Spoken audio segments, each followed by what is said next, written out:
한번 보겠습니다.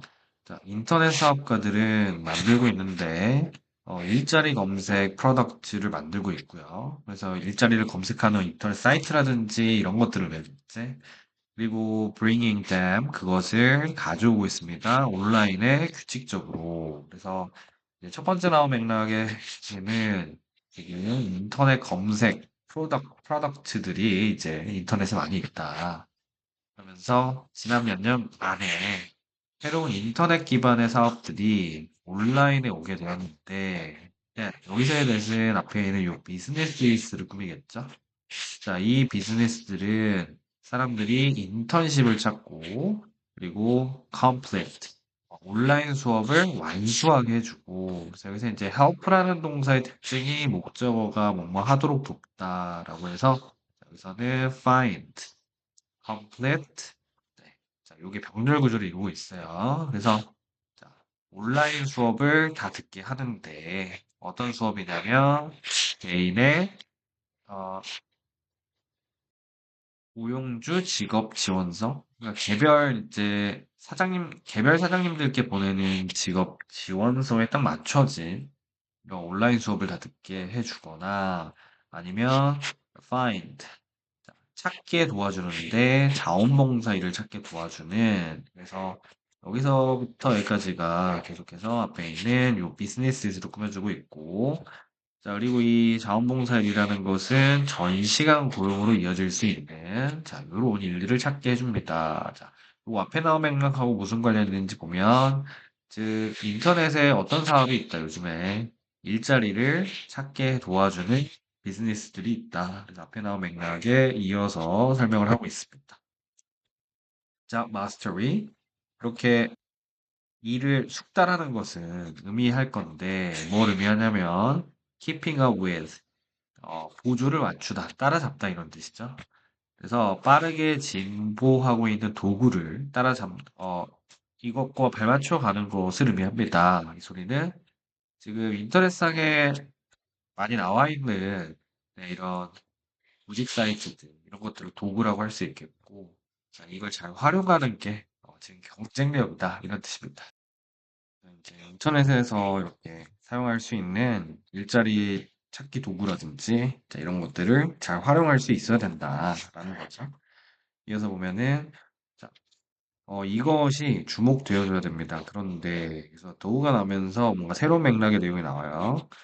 그 어떤 발달도 인터넷 직업 시대에서의 그 어떤 발전도 줄이지는 않았다는 거예요. 뭐를? 중요성을.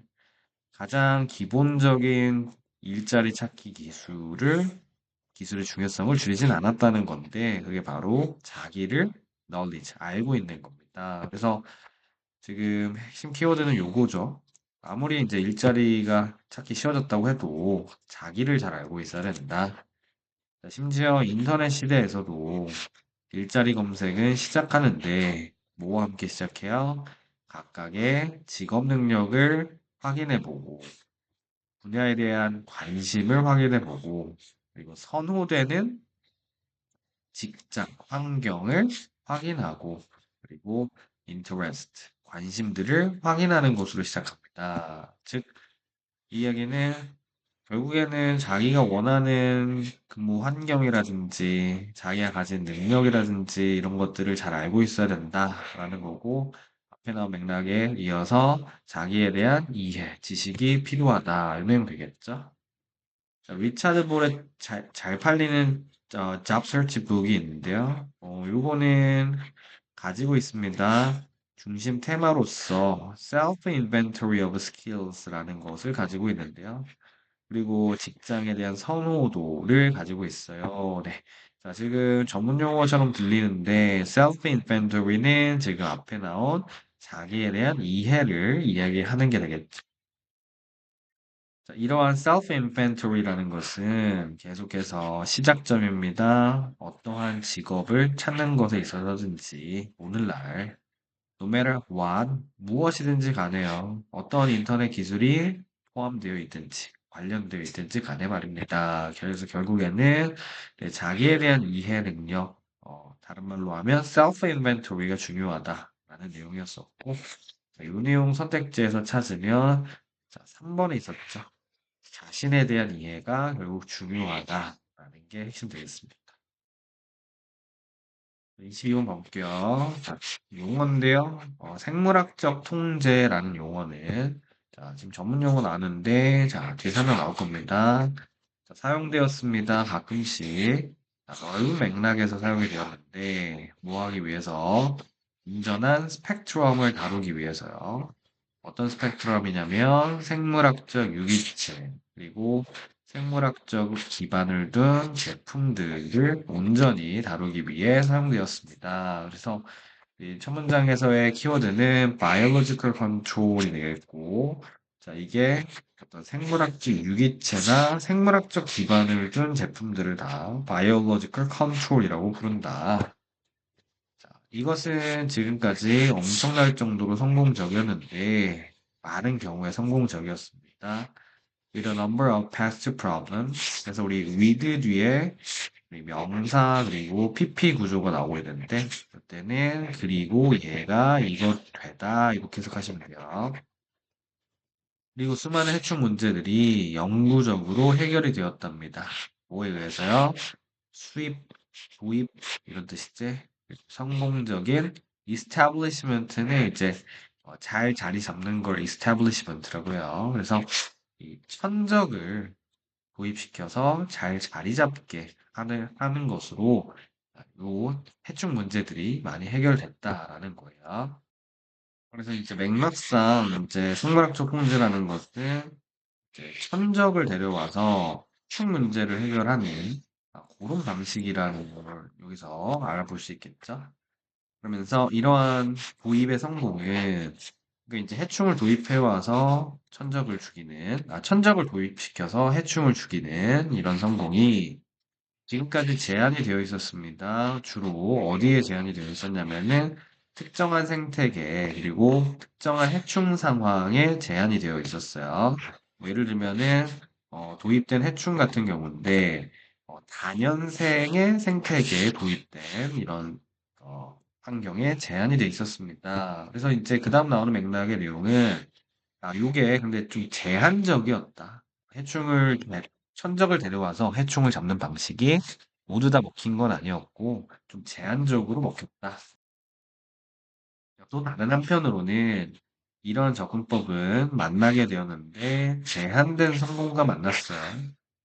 대다수의 해충에게 있어서는요, 로크랍이나 다른 단명하는 시스템에 있는 해충들에게는 제한된 성공을 가졌습니다. 자, 문장에 이어서 천적을 데려와서 해충을 잡는 방식이 제한적으로 성공했다. 그래서 이 성공이라는 게 제한적이었다라는 내용이 이어지고 있습니다.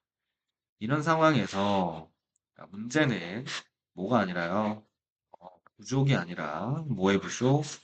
효과적인 천적의 부족이 아니라 but 바로 관리 관행이 문제인데 그리고 뭐가 부족한 게 문제냐면 공동 연구의 부족이 문제입니다. 자, 일단 여기서 한번 좀 쉬었다 가면요. 그다음 나오는 맥락의 핵심은 왜 이렇게 제한적인 성공만 거뒀냐? 그 이유는 관리 관행이 문제가 있다라는 거예요. 그리고 공동의 연구가 지금 부족하기 때문에 앞에 나온 이런 제한적인 성공이 있었다. 자, 그리고 이 요소들은 어떤 요소냐면 성공이냐 실패냐를 결정짓는 요소입니다. 어디에서? 도입 시도에서. 그것도 특히 구체적인 농업 생태 환경에서요. 그래서 이걸 데려왔을 때 성공할지 말지 여기에 대한 연구가 부족해서다라는 거였습니다. 그래서 이런 도입 프로그램이라는 것은 지금까지는 주로 시행착오의 문제입니다. 뭘 기반으로 한 개인 전문가들의 경험을 기반으로 한 시행착오의 문제입니다. 그래서 involved는 specialist를 꾸며주면서 관련되어 있는 전문가들이요. 자, 그래서 마지막 문장의 내용은 지금 뭐예요? 즉 해충을 데려와서 천적을 데려와서 해충을 잡는 이런 프로그램의 핵심은 시행착오를 얼마나 많이 겪어보느냐라는 것이고 그것도 이런 전문가들의 경험을 기반으로 해서 시행착오를 얼마나 많이 겪어보느냐, 이게 중요하다라는 것이고, 앞에 나온 내용하고 무슨 관련이 있어요? 네. 공동의 연구, 전문가들이 모여서 같이 공동으로 하는 연구가 중요하다라는 게 되겠습니다. 근데 이 질문은 맥락이 좀 많이 나왔습니다. 생물학적 통제 방식이 이런 것인데, 이게 지금 성공을 제한적으로만 거뒀고, 그 이유는 다음과 같다라는 거였어요. 그래서 이 마지막에 나온 맥락을 중심으로 선택지를 봤을 때, 자, reasons, 답은 이거였었죠. 이유들이 있는데, 뭐에 대한 이유? 부분적 성공에 대한 이유. 어디에서? 생물학적 통제 방식에서. 그래서 이 질문의 맥락을 다 담고 있는 선택지 5번이었습니다. 자, 1번은 해충을 확인하는 게 어렵다라는 내용 아니었고, 2번 이점을 소개하는 글이 아니었어요.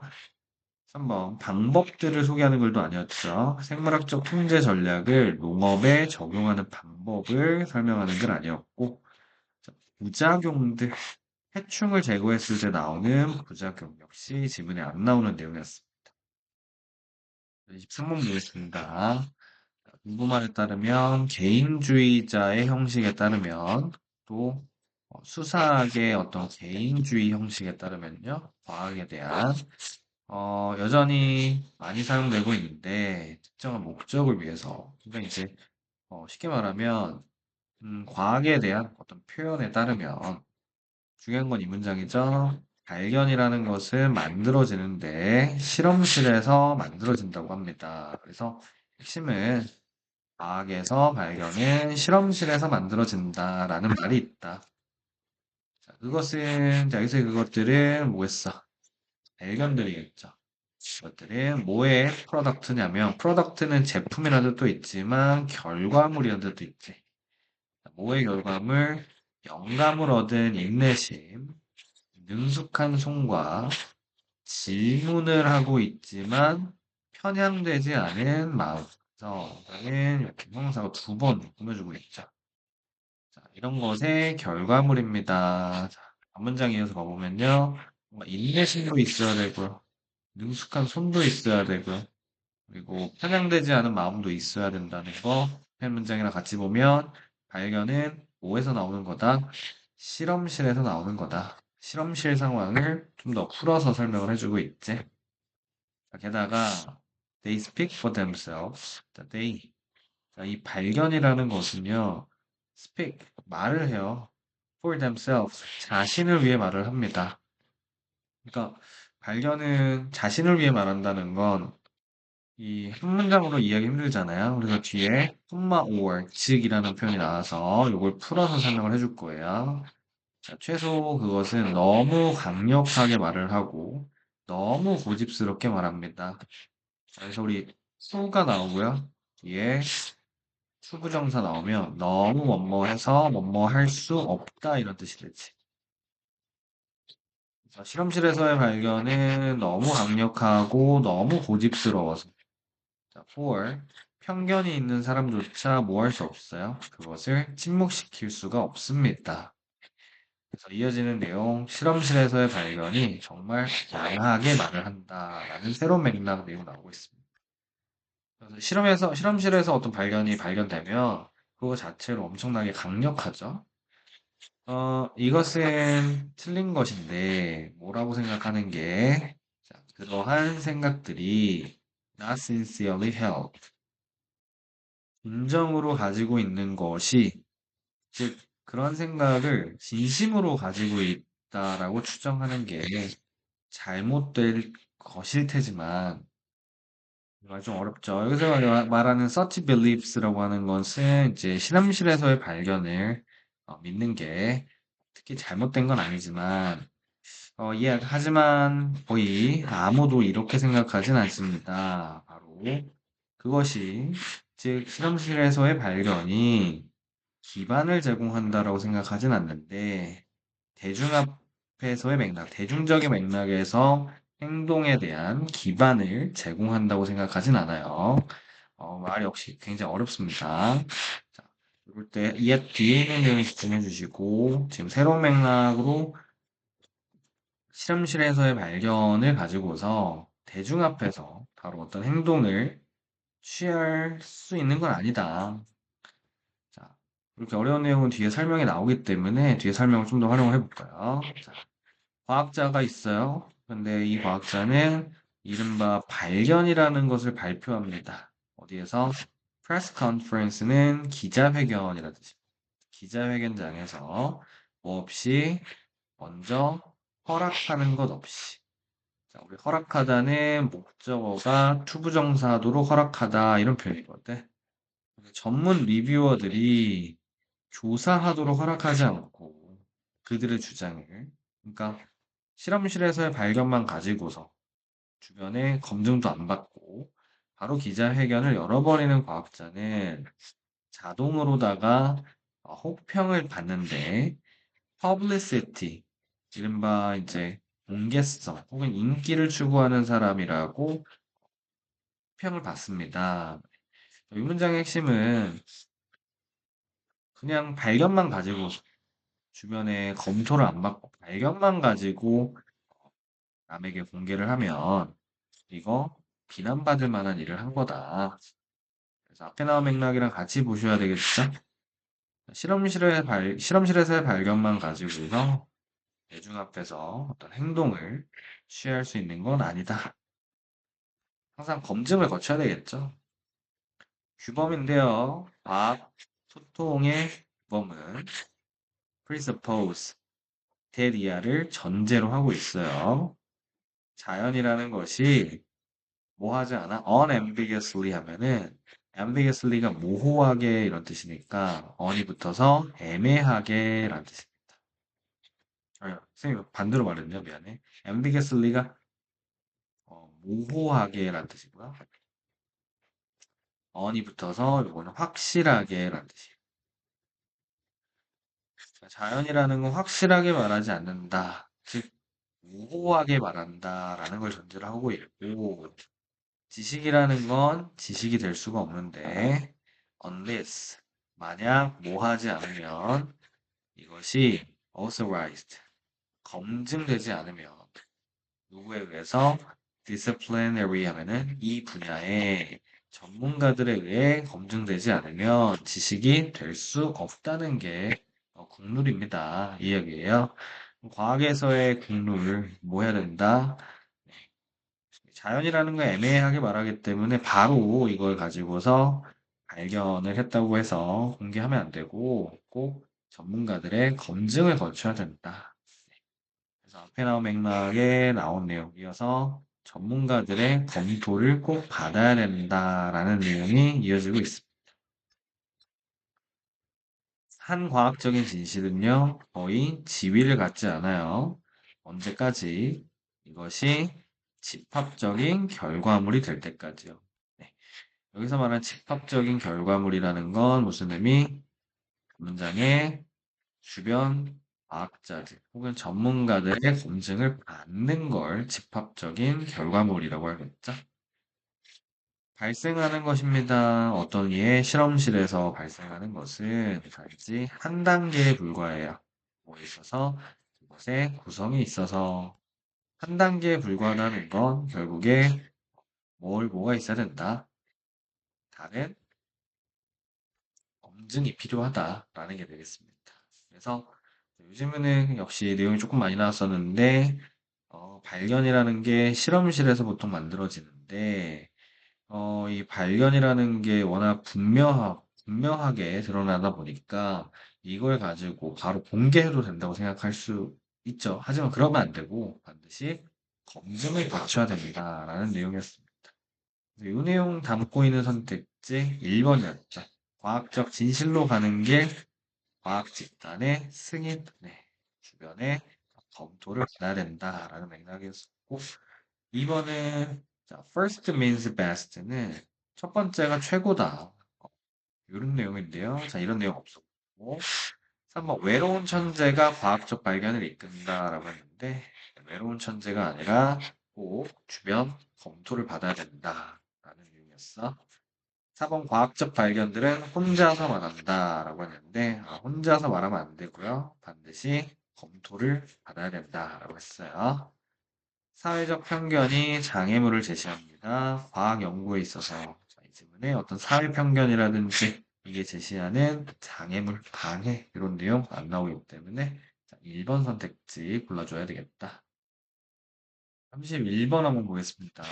자, 비록 가격이요. 대부분의 소매 상점에서의 가격이 소매업자에 의해서 정해지긴 하지만 this does not mean 자, 이걸 의미하는 건 아닙니다. 바로 these prices 하면은 소매 가격이 되겠죠?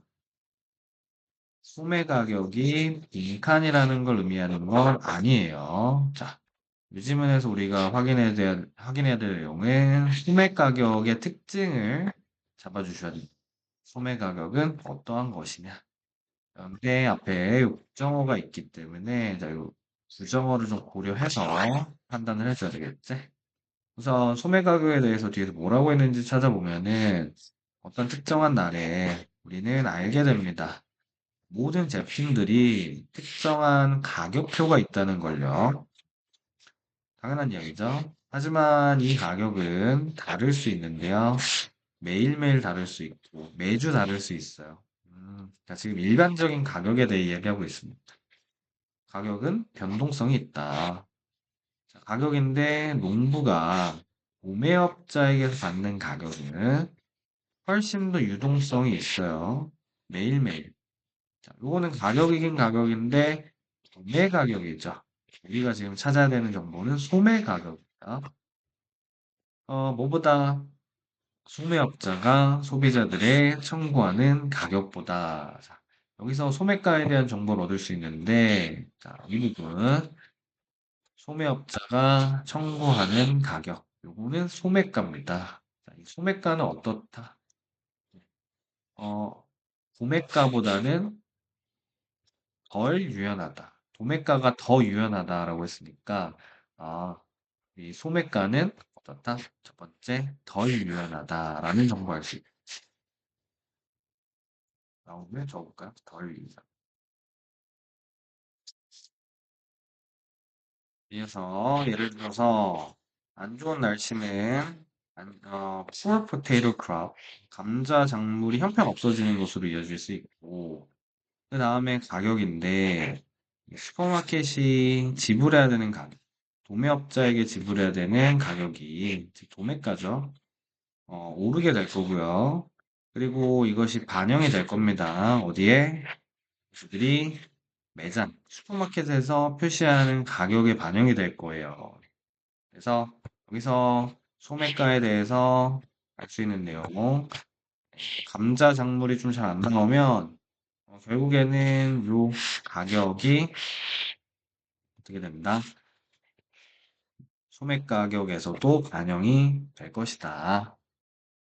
즉, 앞문장에 이어서 이 소매가라는 게 도매가에 비해서는 좀 덜 유연하다. 변하긴 변하는데 좀 덜 유연하다. 이런 내용 되겠죠?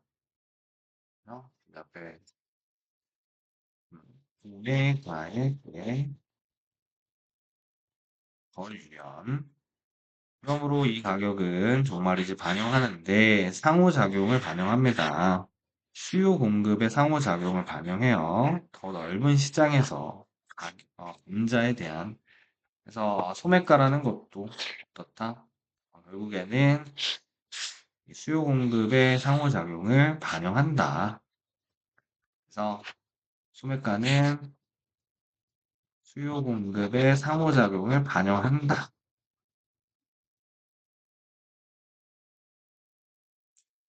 이어서 볼게요. 자, 비록 그것이 슈퍼마켓에서 매 시간마다 변하는 건 아니지만, 지금 소매가가 매 시간마다 변하는 건 아니에요.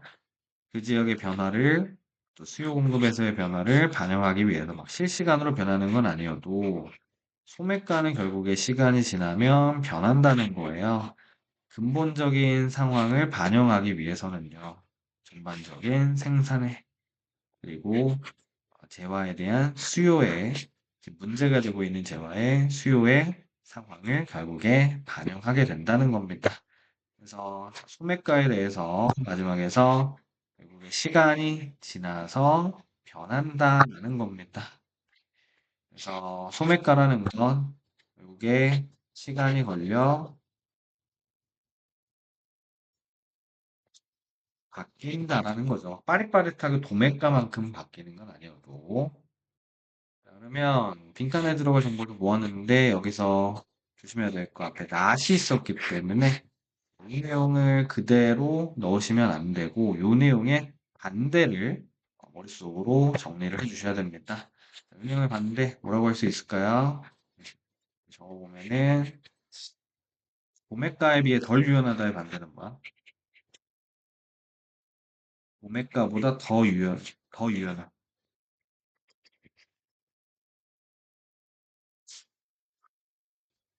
수요 공급의 상호작용을 반영한다고 했는데 요거의 반대말 수요 공급의 상호작용을 반영하지 않음. 시간이 지나 변한다라는 내용의 반대 시간이 지나도 변하지 않음. 자, 요 내용이어야 되겠지. 요 세 개 중에 하나의 내용이거나 이 세 개의 내용을 다 포괄할 수 있는 백지가 뭐였냐? 라는 걸 생각해 보면은 답은 4번이었습니다. 시간이 지나도 시장의 힘에 맞춰서 바뀌지 않음. 네. 요 내용, 요거죠. 자, 요 내용하고 지금 같은 맥락의 내용이기 때문에 4번이 답이었었고, 이렇게 빈칸에 부정어가 있으면 이렇게 적어보지 않는 이상 헷갈릴 수 있어요. 자, 1번은 수요 공급의 원칙을 반영한다. 이거 소매가의 특징입니다. 결국에 반영하는데요. 우리가 찾아야 될 내용은 이거에 반대되는 말을 골라줘야 돼요. 2번 매 시간마다 변하지 않는다. 이거 뭡니까? 이거 소매가의 특징이에요. 지금 이 소매가의 특징입니다. 매 시간마다 변하지 않는 건 소매가의 특징이고 우리는 소매가의 특징의 반대말을 골라주셔야 돼요. 3번 나쁜 날씨 때문에 오른다. 자, 맞죠? 결국에 날씨가 안 좋아서 감자 작물이 좀 시원찮게 나오면 소매가에 결국 반영이 되기 때문에 오를 거라는 걸 알 수 있어요. 자, 하지만 3번도 소매가에 대한 설명에 해당하고 우리는 이 내용의 반대를 찾아주셔야 됩니다. 5번 바뀔 수 있어 농부의 활발한 역할에 의해서 여기서 이제 농부의 역할은 설명이 안 되기 때문에 5번은 지워주셔야 되죠. 그래서 빈칸에 부정어가 있을 때는 키워드를 한번 적어보고 뒤집어보고 이거를 좀 빠르게 해주셔야 실수 안 하기 때문에 이거 좀 주의하셔야 되겠죠. 32번 봐볼게요. 어떤 개인적인 특징이 있어요. 이 특징은 관계를 조절합니다. 행동하고의 관계를 조절하는 이 특징이 self-efficacy라는 거고요. 네, 이 실말로 바꾸면 즉 판단이에요. 뭐에 대한 판단? 자신의 능력에 대한 판단입니다. 어떤 능력? 특정한 수준의 성과를 달성할 수 있는 능력에 대한 판단을 self-efficacy라고 한다는 거예요. 그래서 요지문에서의 소재는 바로 self-efficacy입니다. 내가 이걸 달성할 수 있는지 이걸 판단할 수 있는 능력. 네, 여기 보면 사람들이 있어요. 어떤 사람들 이런 자기 효능감을 가진 사람들은 추구하는 경향이 있는데 어려운 목표를 추구하는 경향이 있습니다. 이 목표는 일반인의 도달범위 밖에 있을 수 있는 그 중에서 이 self-efficacy가 높다. 그러면 보통 어려운 일을 추구하는 경향이 있답니다. 다음 문장에 이어서 구체적인 설명이 좀 더 이어지고 있죠. 그 다음 내용 봤더니 사람들이에요. 바로 강한 자기 효능감을 가진 사람들은 그러므로 더 어떤 의지가 있냐면 벗어나려는 의지가 있어요. 문화적으로 규정된 행동을 벗어나려는 의지가 있습니다. 뭐 하기 위해서요? 이런 임무나 목표를 시도하기 위해서인데 성공이 불가능하다고 여겨지는 목표를 추구하기 위해서죠. 대다수의 사회 행위자들에 의해서 이건 안 될 것 같아 라는 목표를 추구하려고 바로 문화에서 정해둔 범위도 넘어설 수 있다는 거예요. 그래서 앞에 문장에 이어서 어려운 목표를 달성하기 위해서는 이렇게 문화에서 정해둔 규정도 넘어설 수 있는 그런 사람들이다. 이런 사람들에게 있어서라고 했는데 우선 빈칸에 들어갈 정보는 이런 사람들, 바로 어떤 사람들, 자기 효능감이 높은 사람들에 대한 특징이 빈칸에 들어가야 되겠죠. 이 사람들의 특징 앞문장에서 알 수 있는 거, 문화에서 정해진 행동을 넘어서려고 한다. 또 어려운 목표를 추구하는 경향이 있다. 자, 그래서 두 가지 내용을 일단 활용할 수 있을 것 같고, 뒤에 이어지는 내용의 단서도 찾아보면 예를 들어서요 라고 했으니까요 예시가 나올 것 같아요. 호주인들은 tall poppy syndrome이라는 걸 지지하는 경향이 있는데요. 이 속담은 즉 대리아를 알려주는 겁니다. 어떠한 파피든지 파피는 문맥상 어떤 식물 이름이 아닐까 이렇게 생각해 볼 수 있겠고 이 밭에서 다른 것을 능가하는 이런 파피는 잘릴 것이다 라는 속담인가 봐요. 다른 말로 풀어 말하면 너무 과하게 성과를 내는 사람은 결국 실패할 거라는 그런 속담이 있습니다. 자, 이 이야기 왜 나올까를 생각해 보자면 지금 요거 호주의 속담입니다. 호주의 속담 왜 나왔을까요? 앞에 나온 어떤 문화에서 정해둔 규범이나 행동을 이야기하려고 하는 것 같아요. 그러니까 너무 나대지 마라. 이런 속담이 있다는 건데 인터뷰와 관찰들이 대리아를 알려줍니다. It is 바로 자기 효능감이 높은 호주인들이 뭐 하더라? 그래서 it is와 who는 강조 구문이라고 해서 해석은 우리말로 하지 않아도 된다. 이러한 문화에서 정해준 행동을 넘어서려고 한다는 겁니다. 실제로 평균 이상의 성과를 내기 위해서. 그래서 문장의 사례로 문화에서 정해진 행동을 넘어서라는 경향이 있다. 앞에 나온 내용하고 같은 맥락의 내용 되겠습니다. 그래서 정리해보자면 자기 효능감이 높은 사람들은 문화에서 정해진 행동을 넘어서는 경향이 있다. 자, 요걸 문화의 관점에서 쓴 선택지가 있었죠. 바로 2번이었습니다. 문화가 거의 아니면 아예 행동에 영향을 미치지 못한다. 2번이 정답이었고 1번은 자기 효능감이 정의하기 쉽지 않다? 아니죠. 정의는 이미 첫 문장에 돼 있었어요. 3번 목표를 정하는 게 중요하다. 임무를 시작하기 전에 자, 이건 상식이기 때문에 자연스러운 것이고 지문에는 없는 내용이다. 3번 자기 효능감은 일반적인 특징이다. 호주인들의 자, 여기서 호주인들이 나온 이유는 호주의 어떤 문화를 소개하려고 나온 것이지 호주 사람들의 자기 효능감이 높은지는 알 수가 없어요. 5번 반응을 판단하는 거, 집단으로부터 반응을 판단하는 게 어려울 것이다 라고 했는데 반응에 대한 판단 지금 설명이 안 됩니다. 답은 2번이었어요. 33번 가볼게요. 소설의 이론가들은 흔히 정의하고 있는데요. 이 장르, 즉 소설이라는 장르를 biographical form, 이른바 전기의 형식으로 정의합니다. 전기라고 하는 것은 어떤 인물이 살아온 걸 기록한 그런 형식인데, 이것은 came to prominence. prominence는 이제 저명함, 유명함 이런 뜻이지. 그래서 여기서는 두드러지는 상황으로 오게 됐어요. 이야기는 뭐예요? 드러났다, 아주 두드러졌다 이겁니다. 18세기와 19세기에. 자, 그래서 지금 A는 빈칸이다. 일단 정리를 해보자면, 여기서는 전기의 형식을 지닌 소설, 여기에 대한 특징이 빈칸에 들어가야 될 내용이죠. 자, 뒤에 붙은 말 좀 보자면, 빈칸에 이것은 대체물이랍니다. 전통적인 문화적 권위의 원천을 대체하는 거래요. 그래서 좀 더 읽어봐야 알 수 있는 내용 같은데 일단 큰 틀에서는 소설이라는 장르가 가진 특징을 뒤에서 설명을 할 것 같습니다.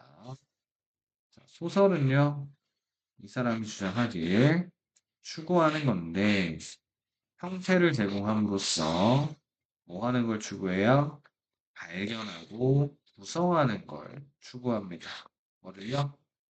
감춰진 삶의 전체성이라는 것을. 말 굉장히 어렵죠? 그것도 내면화된 삶의 이야기에서요. 영웅의. 자, 이렇게 내용 어려울 때는 모드를 좀 바꿔서 그냥 내용일치 모드로 가자. 이렇게 생각하는 게 편합니다. 일단 소설에 대해서 써져 있는 것만 잘 확인하시면 돼요. 이해가 되는지 안 되는지는 두 번째 문제고요. 자, 여기서 소설은 뭐다? 삶의 전체성을 발견하고 만드는 장르이다. 또 볼게. 일반적인 줄거리입니다. 소설의 줄거리는 바로 protagonist는 이제 주인공인데요. 주인공의 추구예요. 언의에 대한 추구인데요. within, 내면의 안쪽에 이런 뜻이 되면서 authority를 꾸며줄 수 있습니다. 그래서 내면에 있는 어떤 권위를 찾는 거고요. 그러니까 말이죠. 네. 다음 문장이 이어지는 내용이고, 이때 이 권위는 더 이상은 외부에서 발견될 수는 없는 권위입니다. 자, 여기서도 우리 소설에 대해서 알 수 있는 정보, 소설은 줄거리가 어떤 줄거리를 가지고 있어? 주인공이 내면의 권위를 찾는 그런 스토리를 가지고 있다는 거예요. 그래서 앞에 이어지는 단서, 내면의 권위. 앞에서 살짝 이런 이야기 있었죠. 이것은 전통적인 권위의 원천을 대체하는 것이다였는데, 여기서 이제 힌트를 얻을 수 있었던 거는 권위라는 것이 외부에서 이제 발견되지 않기 때문에 이제는 내부에서 권위를 찾는 그런 과정을 기록한 것이 아닌가. 이러한 설명에 따르면 객관적인 목표라는 건 없습니다. 소설에서요. 단지 주관적인 목표만 있는 건데요. 법칙을 추구하는 목표만 있을 뿐이에요. 어떤 법칙? 바로 개인에 의해서만 만들어지는 법칙을 추구하는 목표가 있을 뿐입니다. 그래서 여기서 소설에 대해 알 수 있는 점, 우리 소설에서는 뭐 개인이 만든 법칙이 추구하는 과정이다. 문장에 이어서 내면의 권위를 찾는 주인공 내면의 권위를 찾는 그 과정을 담은 게 소설이다. 구별입니다. 범죄와 영웅주의 그리고 광기와 지혜 사이의 권위는요. 순전히 주관적인 구분이 됩니다. 소설에서는요. 뭐에 의해서 판단이 되냐면요. 질이나 복잡성에 의해서 판단이 되는 거예요. 개인의 의식에. 그래서 우리 앞문장에 이어서 보자면 소설은 주관적인 목표가 있다라는 내용을 조금 더 구체적으로 설명을 해주고 있습니다. 그래서 소설에서는 이런 소설에 나오는 이런 행위가 광기인지, 지혜인지, 범죄인지, 영웅주의인지, 이거 외부에서 정해주는 게 아니라 바로 이 주인공의 내면에서 나오는 권위를 탐구하는 것이다. 주관적인 묘가 있는 장르다라는 내용. 어, 굉장히 어려운 소재고요. 자, 이럴 때는 그냥 써진 대로만 고르자. 써진 대로만 골라도 평타 친다 생각하고 자, 1번 선택지 보시면 개인의 특성을 확립하기 위한 약간 여기서 1번 틀렸다고 말하긴 어렵습니다. 왜냐면 이제 소설이라는 장르의 특징으로 계속 강조가 되는 부분 중에 개인이 만드는 법칙, 자, 이걸 추구하는 주관적인 목표가 있는 장르다라고 했기 때문에 여기서 개인의 특성을 확립시키는 거예요. 뭐로써?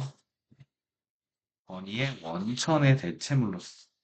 그래서 1번은 이제 더 이상은 외부에서 권위를 찾는 게 아니라 개인으로부터 권리를 찾는다라는 내용과 만날 수 있기 때문에 1번 선택지는 후보로 놔주셔야 되고요.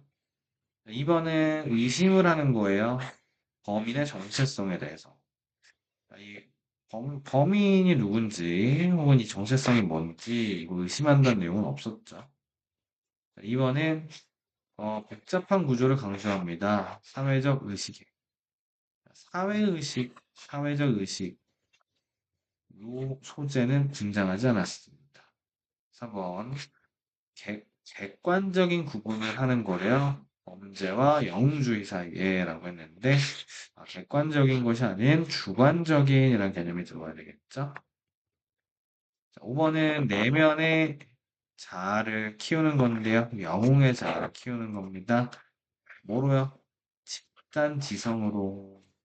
자, 여기까지는 지문에 있는 설명하고 비슷한 맥락이 될 수 있지만, 이게 결국엔 집단지성으로다가 발달시키는 것이다라는 내용은 안 나오는 내용이 되겠습니다. 그래서 결국엔 남겨주셔야 되는 선택지는 1번 되겠고요.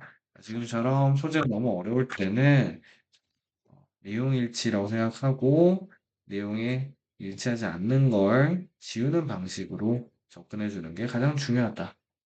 근데 요즘은요, 사실 이제 소설이라는 장르가 가진 시대적 특성을 이야기했습니다. 그래서 18세기, 19세기에는 이제 개인주의라는 것이 태동하면서 예전에는 이제 권위의 원천이 전통에서 나왔어요. 문화에서 나왔는데, 야, 이제 이런 거는 됐고, 바로 중요한 건 뭐다? 그렇죠? 우리 내면의 권위를 탐구해 보는 거다. 우리 내면에서 이걸 범죄라고 생각하는지 아닌지, 이걸 우리가 주관적으로 판단해야 된다라는 게 이제 소설이라는 장르가 가진 특징, 그리고 그 배경에 있는 철학이라는 뜻입니다. 그래서 상당히 어려운 소재였지만 잘 읽어내셨을 거라고 생각을 해요. 34번도 한번 가보겠습니다. 규칙이라는 것은요, 여겨질 수 있는데, 뭐로 여겨질 수 있냐면, 형식적인 유형, 게임의 단서 혹은 신호의 형식적인 유형으로 여겨질 수 있어요. 규칙에 대해서 지금 이야기를 하고 있고요. 규칙은 뭐다? 게임의 신호 혹은 단서를 주는 것이다. 자, 그것은 우리에게 말을 해주는데, 구조에 대해 말해줍니다. 테스트의 구조에 대해 말을 해주고요. What should be accomplished? 무엇이 달성되어져야 하는 것이고, 어떻게 우리가 이것을 달성해야 하는지를 말해줍니다. 네. 즉, 규칙이라는 건 우리에게 게임의 구조나 문제를 해결하는 방식, 이런 것들을 알려준다는 점에서 굉장히 나온 게임의 큐의 역할을 한다라는 거예요. 이런 경우에 빈칸입니다라고 했는데, 빈칸은 지금 덩그러니 한 문장 전체가 이렇게 있어요. 그래서 이 문장 전체가 빈칸으로 나왔을 때는 이 글의 주제를 넣는다라고 생각해 주시면 되고, 여기 앞에 뭐 부정어 없기 때문에요. 그냥 주제가 뭔지 좀 생각해 보시면 되겠어요. 오로지 뭐 안에서만, 게임의 규칙 안에서만, 농구라든지 야구라든지 이런 게임의 규칙 안에서만 행위들이 있어요. 점프슛을 한다거나 필딩 그라운드 볼을 한다거나 이게 이제 땅볼을 처리한다 이런 뜻인데 이런 활동들이 make sense 이치에 맞고 take on 가치를 지닙니다. 그래서 우리 규칙에 대해서 알 수 있는 거 이 점프슛을 한다거나 땅볼을 처리한다거나 는 게임의 규칙 안에서 어떤 특정한 활동이 의미를 가지게 하는 그런 특징이 있다는 거예요. It is 바로 정확히 artificiality, 인위성이에요. 인위성. 여기서는 it is와 대시 강조 구문이라서 이 주어를 먼저 표시합니다. 뭐에 의해서 만들어지는 규칙에 의해서 만들어지는 인위성이 즉 다른 말로 하자면 아주 뚜렷한 이 problem은 문제라는 뜻도 있지만 해결 과제라는 뜻이 있어요. 해결되어져야 될 과제. 이런 인위성이 스포츠에 의미를 주고 있는 거예요. 네. 자, 지금 여기서부터는 이제 지금 중반부에서 아하 모먼트가 지금 오고 있는데 강조 구문을 쓰고 있습니다. 다른 문장보다 훨씬 더 중요하다는 거예요. 자, 인위성. 자, 그리고 해결되어져야 할 과제. 이런 것들이 스포츠에 의미를 주는 것이다. 자, 이거 앞에 나온 내용하고 관련지어서 보자면 점프슛을 한다거나 이런 땅볼을 처리하는 거, 자, 요런 게 왜 의미를 가지죠? 인위성이 있기 때문입니다. 게임에는 규칙 때문에 인위성이 생긴다는 거예요. 그래서 야구에는 발을 쓰지 않는다라는 인위성 규칙이 정해둔, 그리고 어, 농구에서는 점프슛, 그쵸. 발로 슛을 하는 게 아니라 손으로 점프슛을 해야 된다는 규칙으로 인한 인위성이 게임의 의미를 만들어낸다라는 것이고, 그래서 야구공을, 농구공을요, 이 훅, 골대 안으로 넣는 거요. 사다리를 사용하지 않은 채로, 혹은 야구공을 던지는 겁니다. 홈플레이트를 가로질러서요. 뭐 하는 동안에 특정한 거리를 떨어뜨려 주고, 즉 투수가 이렇게 홈플레이트로 공을 던지는 그런 행위가 중요한 인간의 프로젝트가 되는 거예요. 앞문장이랑 같이 한번 읽어보시면 인위성으로 인해서 규칙이 만들어낸 인위성을 이야기하고 있는 겁니다. 그래서 멀리 떨어져서 공을 던진다라거나 골대에 공을 넣는다거나 이것은 규칙으로 생긴 인위성이죠.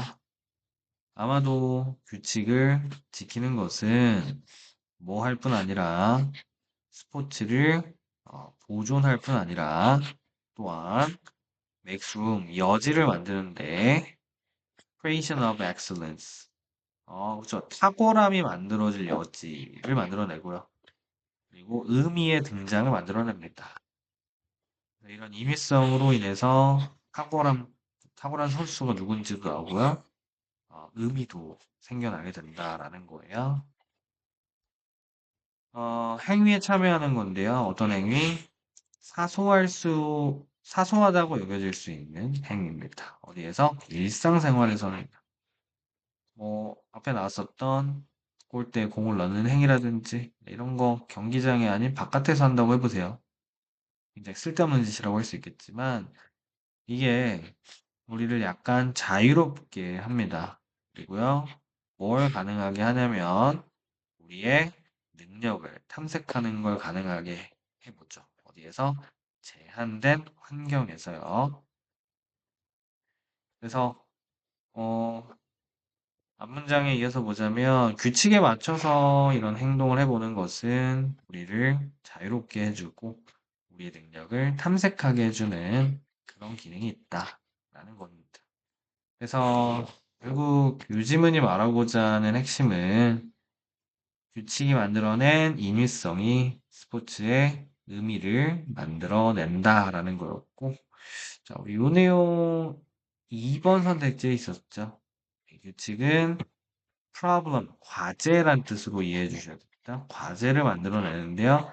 인공적이고 인위적인, 하지만 intelligible 하면은 이해할 수 있는 이란 뜻이에요. 그래서 이치에 맞고 인위적인 이런 문제를 규칙이 만들어냅니다. 자, 1번은 규칙은 스포츠가 의미를 만들어내는 걸 막습니다라고 했는데요. 오히려 만들어내게 하죠. 이번 게임의 구조는 다른 영역에도 적용될 수 있다라고 했는데 다른 영역에 적용되는지는 나오지 않는다. 스포츠는 비슷해집니다. 실생활에서 규칙 때문에 실생활에서 비슷해지는 게 아니라요. 우리 일상에서는 다르죠. 스포츠라는 행위는 일상에서는 다른 의미를 가진다. 5번 게임의 단서가 제공됩니다. 플레이어와 관중의 상호작용에 의해서라고 했어요. 일단 이 둘이 상호작용한다는 내용 자체가 안 나오기 때문에 2번 골라주셔야 되겠습니다. 35번은 2번부터 한번 봐볼게요. 자, 위험을 말하는데 어떤 위험이에요? 당신이 직면하게 될 위험입니다. 내성적인 사람으로서 직면하게 될 위험은 tet 이하라는 것인데, 사람들이요. 어떤 사람들, 당신을 모르는 사람들이 이렇게 생각할지 모른다는 거예요. 뭐라고 생각해요? 당신이 냉담하거나 아니면 당신이 그들보다 낫다라고 생각한다라고 생각하게 만들 수 있습니다. 그래서 내성적인 사람은 어떤 위험이 있다? 주변에서 어떻게 좀 부정적으로 생각할 수 있습니다. 이 사람 냉담하다, 좀 차갑다, 아니면 지가 잘난 줄 아네, 자 이렇게 생각할 수 있다는 거고. 자, 이어지는 내용 보면은 만약 여러분이 알게 되면요, 어떻게 마음을 열지를 약간 어, 당신의 생각과 의견을 가지고서 어떻게 여는지를 배우게 된다면 당신은 뭐 할 수 있을 거예요? 이 양쪽의 세계에서 다 잘 해낼 수 있을 겁니다. 그래서 이 문장은 앞 문장의 문제점을 해결할 수 있는 방법을 제시하고 있습니다. 이거 너 냉담한 사람으로 볼 수 있으니까 마음을 조금만 여는 걸 배워봐.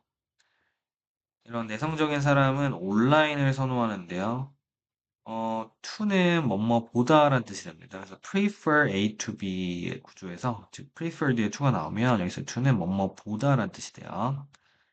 그래서 사람과 사람이 직접 만나서 하는 소통보다는 온라인 소통을 선호하고요. As you do, 당신이 그러는 것처럼요. 언제 일시적으로 당신의 관계에 대해 불확실한 기분이 들 때 그러는 것처럼 말입니다. 자, 이 문장은 이 내성적인 사람이 선호하는 소통 방식을 이야기를 하고 있어요. 과연 5번 문장이 어떤 문장하고 이어질 내용이냐 봤더니, 당신은 그 다음에 뭐 할 수 있냐면, 당신의 개성의 true, 참된 상태를 유지할 수 있습니다. 네 성격대로 할 수 있다는 거예요. 뭐 하지 않고서, 반사회적인 것처럼 보이지 않고서요. 네. 우리 then이라는 건 다음 과정을 소개할 때 다음 과정을 설명할 때 쓰는 표현인데, 자, 어떻게 하면 반사회적인 사람처럼 보이지 않고 개성도 유지할 수 있는가?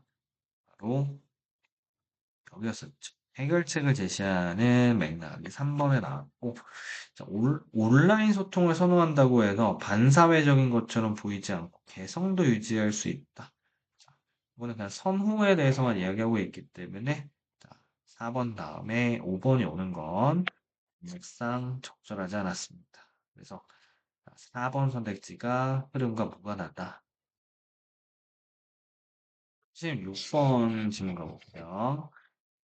카본싱크라는 것은 자연의 어떤 특징인데요. 특징적인 곳인데 이것은 흡수하거나 저장하는 곳이에요. 더 많은 탄소를. 이것이 배출하는 탄소보다 어, 탄소를 흡수하는 게 더 많은 곳입니다. 라는 것이고, 자, 우선 카본싱크라는 곳이 어떤 곳인지를 설명을 하고 있습니다. B를 한번 봐볼게요. 자, B의 첫 문장에서 단서 it였어요. 그것에 대량의 식물, 그리고 다른 유기 물질은, 자, 여기서 it로 가리킬 수 있는 단수명사, 카본싱크 아닌가, 이렇게 생각해 볼 수 있겠고, 자, 이게 흡수하고 저장한답니다. 여러 톤의 카본을. 그래서 B는 제시문 다음에, 이거 괜찮은 것 같다, 이런 느낌이 들 수 있겠고, C, 카본싱크의 가치는 대이하라는 것인데, 그것들이 바로 평형 상태를 만드는 걸 도와준다는 겁니다. 대기에서요. 과도한 이산화탄소를 제거함으로써요. 네. CN에 연결어지셔 대명사는 없는 대신에 이 카본싱크의 가치를 설명하고 있기 때문에 제시문 다음에 C로 괜찮지 않나? 자, 이런 생각 들 수 있겠죠? 네.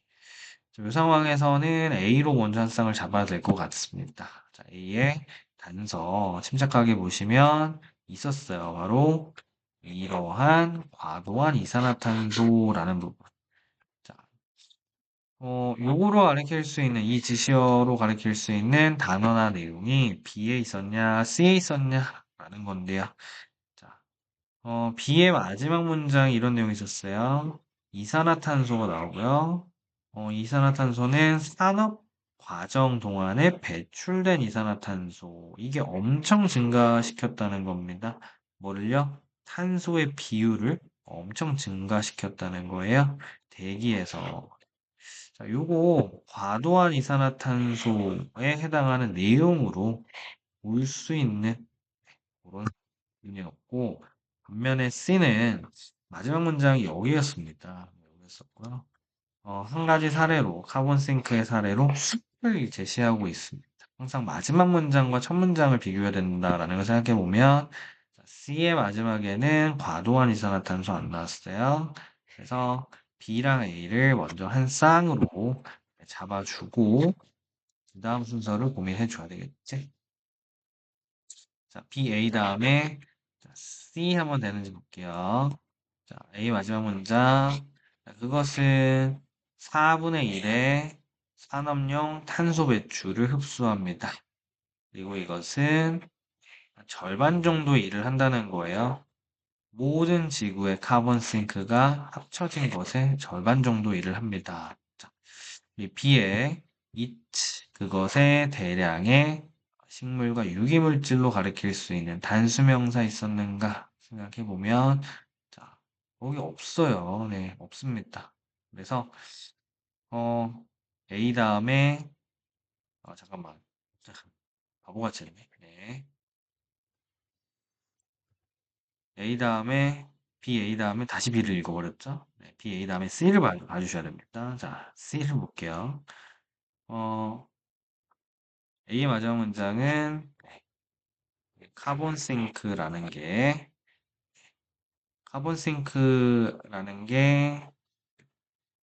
바다 개념이 나왔었고요. 전 세계의 바다가 굉장히 중요한 역할을 한다라고 하면서 여기서의 A가 바다를 가리켰죠.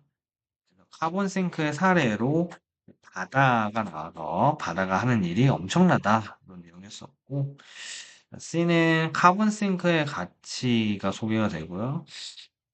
한 가지 사례가 여기서 제시가 됩니다.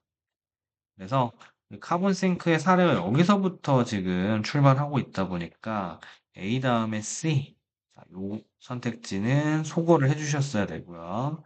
C 다음에 B, C의 마지막에 큰 숲, 네, 이 숲에 식물과 유기물질이 있겠죠. 그래서 오히려 이렇게 연결이 되면서 CBA가 적절한 순서가 되겠습니다.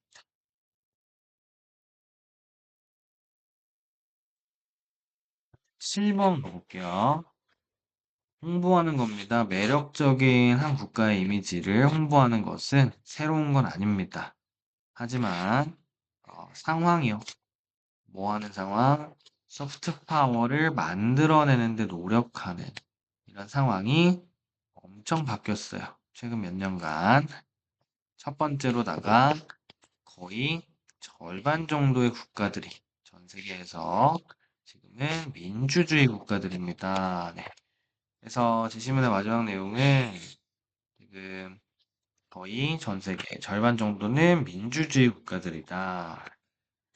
C의 그러한 환경에서는요, 라고 했는데, 보시면 외교술이요.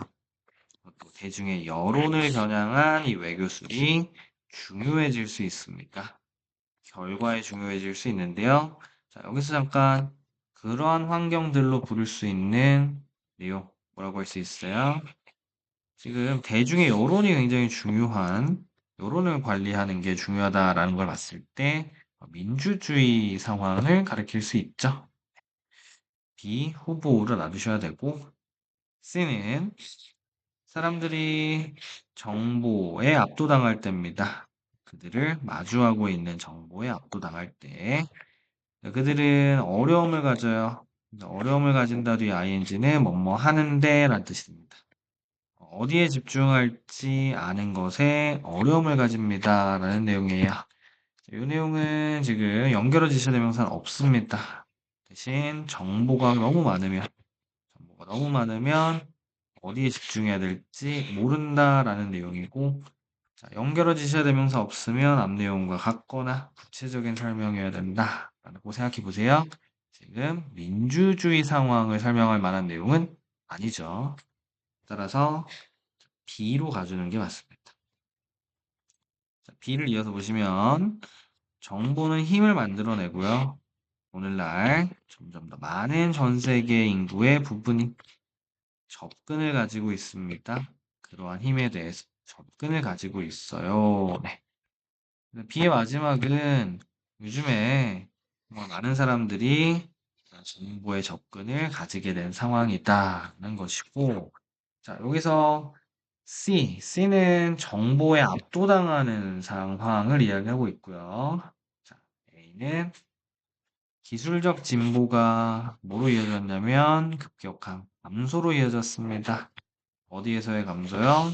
정보를 처리하고 전달하는 비용에서의 감소로 이어졌습니다. 자, 정보 처리 비용이 줄어들었다라는 건 뭘 설명하고 있는 부분이에요? 많은 사람들이 정보라는 힘에 접근하게 된 배경을 설명한다라고 할 수 있겠죠? 그래서 B 다음에 A를 보셨어야 되고 앞에 있는 내용을 이렇게 자세하게 설명하는 구간이 바로 A였습니다. 마지막 A 다음에 C가 맞는지 확인차 읽어보시면 많은 정보가 집중의 부족으로 이어진다라는 내용이 나오고, 자, 이렇게 연결이 돼야 내용은 적절하겠죠. 그래서 답은 이 A, C였습니다. 18번 봐볼게요. 38번. 제시문은 however나 흐름을 바꾸는 표현이 없었기 때문에 지문에서 뭔가 어색한 구간이 있는지 한번 살피면서 하고 있습니다. 관광산업이라는 건 발생합니다. 동시에 발생하는데요. 어디에서? 상상의 영역과 그리고 여기서의 that은 RAM이라는 영역을 가리키는 대명사예요. 물리적 세계 영역에서 동시에 발생합니다. 네. 첫 번째 나오는 내용의 핵심은 관광산업이 상상의 영역 그리고 물리적 세계 영역 둘 다에서 발생한다. 영화나 아니면 문학에서랑은 다르게도 이것은요, 실제 만져볼 수 있는 세계로 이어집니다. 만져볼 수 있는 세계로 이어지는 관광, 즉 물리적 세계와 관련이 돼 있다는 거죠. 동시에 그럼에도 불구하고 뭐 하면서 남아 있으면서 판타지, 드림, 위시의 영역. 그래서 이 판타지의 영역, 드림의 영역, 상상력의 영역이죠. 그래서 상상력의 영역도 같이 활용을 하는 게 관광산업이다. 그래서 그러므로 이것이 뭘 허락하는 거냐면 의식적인 실행을 허락한답니다. 신화적인 개념들의 실행을 허락해요. 신화적인 개념들의 실행이라는 건 내가 상상으로만 가지고 있던 것을 실제로 가서 만져보거나 느껴볼 수 있는 걸 이렇게 이야기하고 있죠. 심지어 후자의 경우에서 잠깐 여기서 letter case 전자와 후자를 말할 때 쓰는 letter고요. 그들은 남아 있어요. 과상의 세계에 남아 있습니다. 우리 앞문장에 전자와 후자 그리고 A로 가리킬 만한 사람들이 있는지 봐주셨어야 되는데 자, 앞문장은 요 문장이었어요. 이 문장에서 전자, 후자로 나눌 만한 개념이 있냐라는 건데요. 부분은 알아두셔야 됩니다. 그래서 전자는 더 former라고 하고요. 후자는 더 letter라고 해요. 더 letter. 자, 이 표현을 쓰려면 조건이 필요합니다. 자, 전자와 후자가 앞문장에 A and B라든지 A or B처럼 명확하게 두 가지 개념이 구분이 돼 있을 때만 쓸 수 있는 거예요. 그렇지 않으면 전자와 후자를 무엇이 가리키는지 혼동이 생길 수 있겠죠. 자, 그래서 그런 관점으로 다시 앞문장을 보시면 전자와 후자의 개념이 분명하게 나뉘어 있지 않다는 걸 알 수 있어요. 그래서 자, 이 지점에서 제시문을 슬쩍 보겠습니다. 제시문 보시면 상당한 차이가 있다는 거예요. as to 뭐뭐에 있어서 whether 조동사 주어가 동사하는지 이런 뜻인데 자 우리 whether부터 여기 끝까지 이렇게 한 덩어리가 되어 있고요. 한 번 더 whether부터 문장 끝까지 다시 한번 한 덩어리가 되어 있습니다.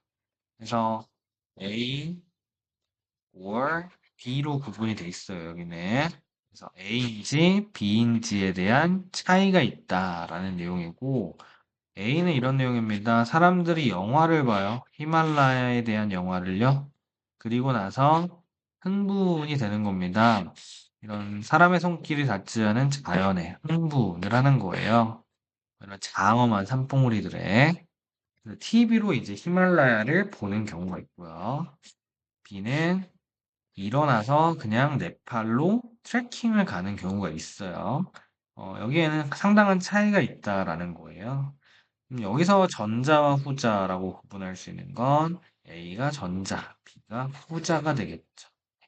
그래서 후자의 경우에서도 자, 게다가 여기서 they, 그들은 이라고 했는데 여기서 they로 가리킬 수 있는 사람들 네, 여기 있는 사람들을 말합니다. 그냥 일어나서 네팔로 산책을 가는 사람들 이 사람들은 그래도 물리적 세계의 네팔을 경험하고 있지만 동시에 가상의 세계에도 있다. 그래서 1번이 답이었었고요. 평가원 시험에서 1번이 답이었던 점, 문장 삽입에서 이 문제가 사실 처음이자 아직까지 나오고 있지 않아서 마지막이었습니다. 하지만 1번에도 나올 수 있다는 거, 자, 다시 한번 체크해 주시면 되겠어요. 39번 한번 보겠습니다. 39번은 제시문의 흐름을 전환하는 표현이 있는지 먼저 살펴주시면, 자, 사실 what이나 however나 이런 연결어는 아니었어도 흐름을 전환하는 표현이 있었어요. 바로 flip side of this coin. 동전의 뒷면이라는 표현인데요. 자, 이 동전의 뒷면이라는 것은 이제 반대면을 의미하기 때문에 자, 이 지문에서 흐름이 끼는 구간이 있다는 걸 암시하고 있습니다. 그래서 읽을 때 요걸 캐치하고 읽었으면 조금 더 수월하지 않았을까. 뒤에 보시면 이런 내용이 있어요. 인간은 거짓말을 할 수 있어요. 얼굴을 가지고서 거짓말을 할 수 있답니다. 그래서 첫 번째 나오는 맥락은 거짓말을 한다라는 것인데, 비록 어떤 사람들은 특수하게 훈련을 받지만, 이런 거짓말을, 얼굴 표정으로 하는 거짓말을 감지하도록 훈련을 받지만, 일반인은 종종 misled, 잘못 이끌리게 됩니다. 뭐 하도록? 믿도록. 자, 거짓된, 그리고 조작된 얼굴, 감정을 믿도록 이끌립니다. 그래서 일반인들 같은 경우에는 가짜 표정이나 가짜 감정을 믿어버리는 그런 상황이라는 거고요. 자, 한 가지 이유인데요. 이것의 한 가지 이유는 대리아라는 것입니다. 우리가 두 가지 얼굴을 가지고 있다는 거예요. 네. 여기서 말한 두 가지 얼굴, 자, 뭔가 새로운 맥락이 지금 나오고 있는데, 이것에 있어서 나는 의미합니다. 뭘요? 우리가 두 개의 서로 다른 신경 시스템을 가지고 있다는 걸 의미해요.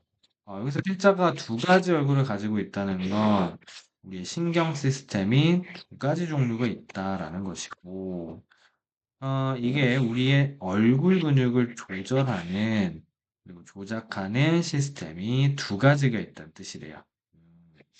자, 그러면 뒤에 첫 번째 신경계가 설명이 됩니다. 그래서 첫 번째 신경계는요, 의도적인 통제 아래 있어요. 무슨 말이에요?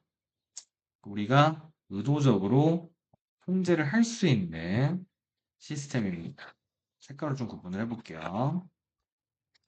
그리고 그 나머지는 작동하는데 involuntary, 의도하지 않은 통제 아래에서 즉 우리가 이제 의도적으로 표정을 짓는 영역이 아닌 의도하지 않아도 생기는 그런 표정이나 이런 얼굴 근육의 움직임들 있죠.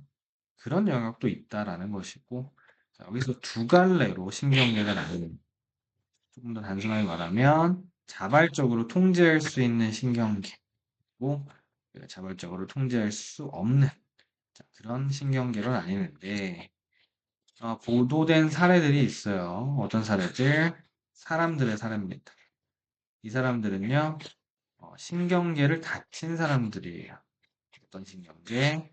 자발적 표정을 통제하는 신경계를 다친 사람들입니다.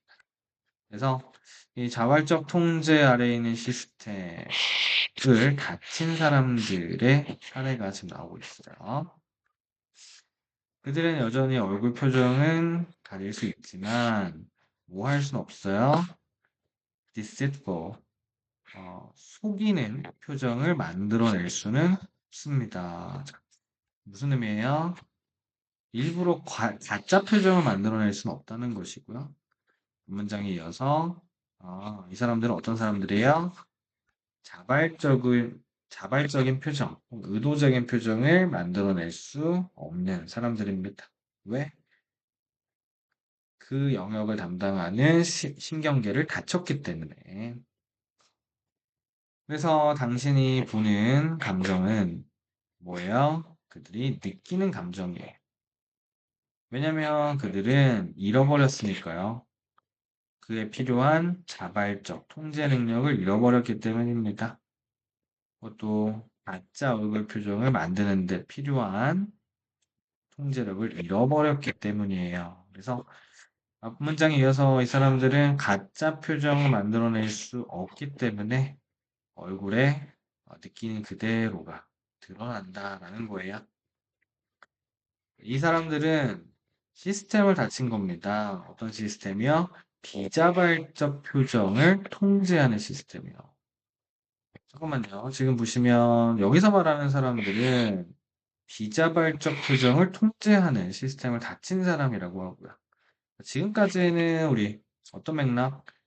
자발적인 이 자발적 통제 능력을 가진, 이걸 잃어버린 사람들의 사례를 읽고 있었습니다. 하지만 여기서는 involuntary, 앞에서 우리가 구분했었던 반대의 경우가 등장을 하고 있어요. 그래서 여기서 이걸 다치게 되면 어떻게 되냐? 유일한 변화들은 그들의 표정에서, 당신이 보게 되는 표정에서의 유일한 변화는 실제로 willed, 의도적인 표정뿐입니다. 그래서 반대로 의도적으로 표정을 지어야 되는, 가만히 있으면 아무 표정이 안 나오는 그런 사람들도 있다라는 겁니다. 자, 그래서 제시문 보시면 이런 임상 사례들도 있습니다.